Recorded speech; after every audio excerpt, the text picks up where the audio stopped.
एक आदमी मरने लगा। मरते मरते उसने वसीयत लिखी कि मेरे मरने के बाद मेरी संपत्ति का बंटवारा इस तरह हो, आधी संपत्ति बड़े बेटे को, चौथाई संपत्ति छोटे बेटे को, पांचवा हिस्सा बेटी को। पंचों ने कहा हम लोग फैसला कर देंगे। जब उसका भोज भंडारा हो गया, पंच लोग बैठे निर्णय करने का संपत्ति के नाम पर ये छोड़ क्या गया है। का संपत्ति के नाम पर वो छोड़ गया था 19 ऊंट।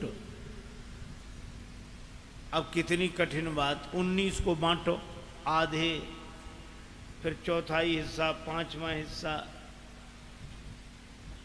मामला कठिन था, पर एक पंच ने कहा कि ऊंटों को बेचकर पैसा बांट देते हैं। और परिवार वाले बोले नहीं, जो लिखा है वही होना चाहिए, जो लिखा है वही हो, वही हो। अब बड़ी कठिनाई, किसी तरह फैसला नहीं हो रहा था।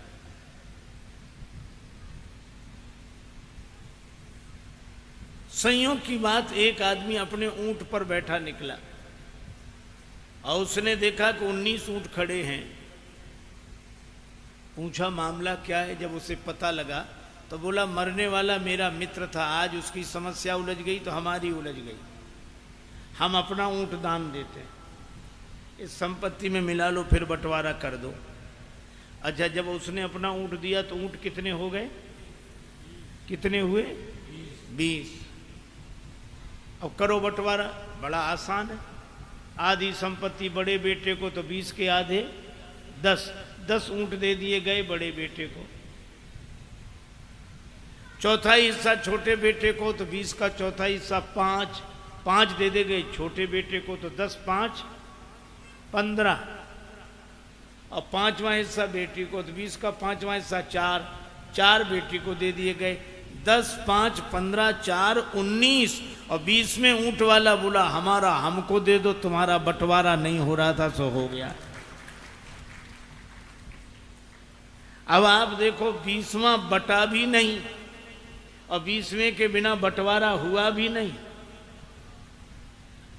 तो यही परमात्मा की स्थिति है कि जिसके बिना कुछ होता नहीं है वह कुछ नहीं होता है।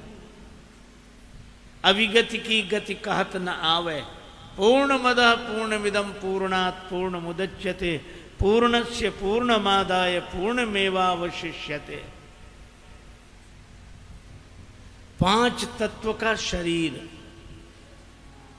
5 ज्ञानेंद्रियां और 5 कर्मेंद्रियां,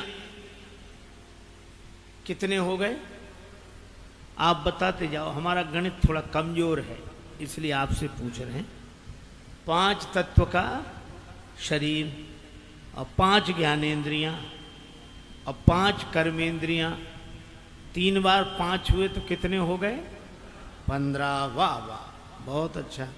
और 4 अंतःकरण, मन बुद्धि चित्त अहंकार, तो 15 और 4 19।